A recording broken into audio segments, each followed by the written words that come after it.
السلام عليكم ورحمة الله وبركاته، وسبحكم الله بالخير ومساكم الله بالنور. معكم أخوكم ثامر الجطيلي من قناة ديجيتي جيمر. جبت لكم اليوم حل مشكلة حدث خطأ حاول مرة أخرى في وقت لاحق. هذه المشكلة تصير بعد انتهاء الصيانة وفي حال وجود الصيانة، سواء كان بالصباح أو بالليل. بس فيها 3 حلول من 3 خطوات، خلوكم وياي. أول خطوة نروح لتطبيق بنك الراجحي اللي يكون بجوال الآيفون أو الجالكسي.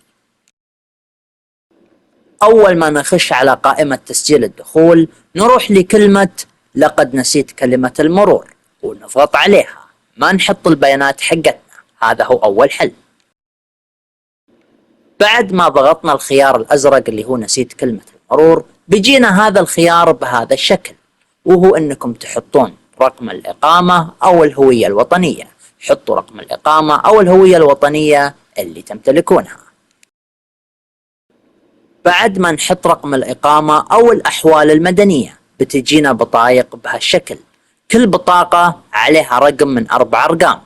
اختاروا الرقم الرباعي اللي يمثل البطاقة الأساسية اللي فيها مشكلة حدث خطأ حاول في وقت لاحق. أول ما تختارون البطاقة الأساسية اللي هي على سبيل المثال 4129، نضغط على هذه البطاقة، لأنكم لو اخترتوا الرقم الغلط وغيرتوا كلمة المرور حق بطاقة ما في هذا المشكلة، راح يصعب عليكم تسجيل الدخول في هذيك البطاقة إذا أنتم تحتاجونها. بعد ما نختار الرقم الرباعي حق البطاقة الأساسية نغير كلمة السر من القديمة للجديدة، وإذا ما ضبط هذا الحل ننتقل للخطوة اللي بعدها.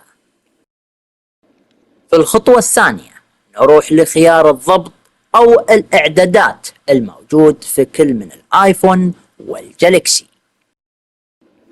بعد ما نضغط على كلمة الإعدادات أو الضبط نروح لكلمة التطبيقات، ننزل تحت بنحصلها أول ما نخش خيار الضبط أو الإعدادات زي ما هي ظاهرة أمامكم، نضغط عليها.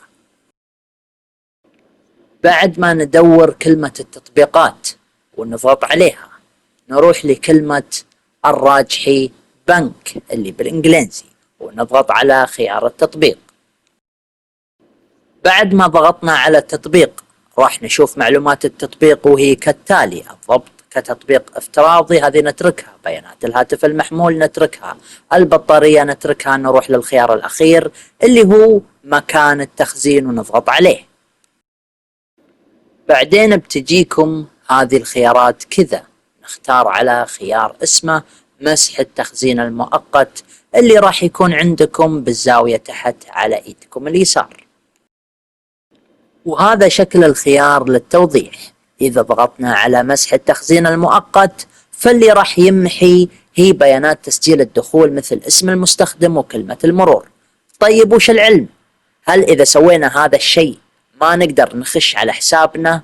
بل تقدرون تحطون ثاني مرة اسم المستخدم وكلمة المرور وتحط صح على كلمة تذكرني وراح يتم تسجيل الدخول. لكن إذا سويت تسجيل الخروج ما راح تضطر إنك تحط اسم المستخدم ثاني مرة، بس تحط كلمة المرور وراح تخش على حسابك في أي وقت. بس كلمة المرور ما تحتاج لي اسم المستخدم.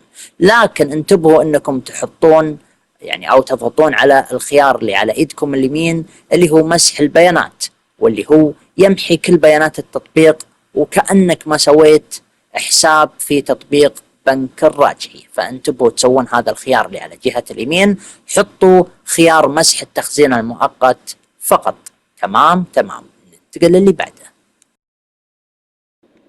بعد ما نسوي مسح للبيانات المؤقتة اللي هي تشمل اسم المستخدم وكلمة المرور، ولو ندخل على تطبيق الراجحي أو بنك الراجحي راح تشوفون أن التطبيق يطلب منكم اسم المستخدم وكلمة المرور عشان تخشون الحساب. ما تحطون لا كلمة المرور ولا اسم المستخدم، اطلعوا من التطبيق، روحوا سووا إلغاء التثبيت لهذا التطبيق وحملوه من جديد. حلو. وأول ما تحملونه تخشون اسم المستخدم وكلمة المرور، بعدها المشكلة راح تنحل. تمام.